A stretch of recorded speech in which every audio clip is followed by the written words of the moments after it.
खबर शामिल करेंगे। पाकिस्तान और नाइजीरिया के दरमियान मालियाती और रेवेन्यू ताउन बढ़ाने पर इत्तफाक। वज़ीर ख़ज़ाना मोहम्मद औरंगज़ेब की नाइजीरिया रेवेन्यू वफ़द से मुलाकात। रेवेन्यू इस्लाहात, टैक्स सिस्टम और गवर्नेंस पर गुफ्तगू। पाकिस्तान और नाइजीरिया के दरमियान इदारा जाती ताउन बढ़ाने पर जोर। पाकिस्तान के तजुर्बात हमारे लिए अहम है। मज़ीद जानते नुमाइंदा बोलियों उमर हयात खान से। जी उमर हयात खान, बताइएगा क्या डिटेल्स आ रही हैं?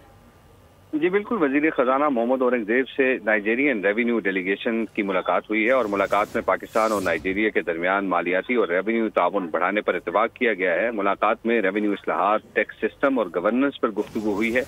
पाकिस्तान और नाइजीरिया के दरमियान इदारा जाती ताउन बढ़ाने पर जोर दिया गया है। पाकिस्तान इस्लाहाती एजेंडा मजबूती से आगे बढ़ा रहा है, वज़ीर ख़ज़ाना ने कहा, और पाकिस्तान के तजुर्बात हमारे लिए अहम है, ये कहना था नाइजीरियन कमिश्नर वफ़द का।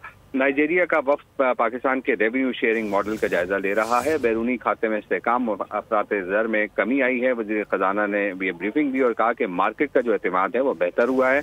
टैक्स बेस बढ़ाने और डिजिटलाइजेशन पर पेशरफ्त जारी है और FBR में मुकम्मल एंड टू एंड डिजिटल तब्दीली जो है वो की जा रही है। कस्टम्स ऑटोमेशन और कंप्लायंस मजबूत बनाई जा रही है और पाकिस्तान रेवेन्यू अथॉरिटी मॉडल पर मुंतकिली की तैयारी जारी है और तवानाई शोबे में गवर्नेंस, सर्कुलर डेट और टैरिफ इस्लाहात पर काम किया जा रहा है। सरकारी इदारों की निजकारी में तेजी लाई जा रही है।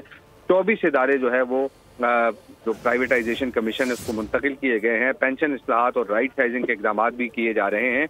पाकिस्तान निजी शोबे की क़यादत में माशी तरक्की की जानिब बढ़ रहा है। अवामी ओहदेदारों की तनख्वाहों का निज़ाम बाकायदा फोरम से मंजूर होता है। कानकुनी और तवानाई और सनत में बिजनेस टू बिजनेस ताउन के बड़े इम्कानात हैं। जी उमर हयात खान अपडेट करे थे, आपका शुक्रिया।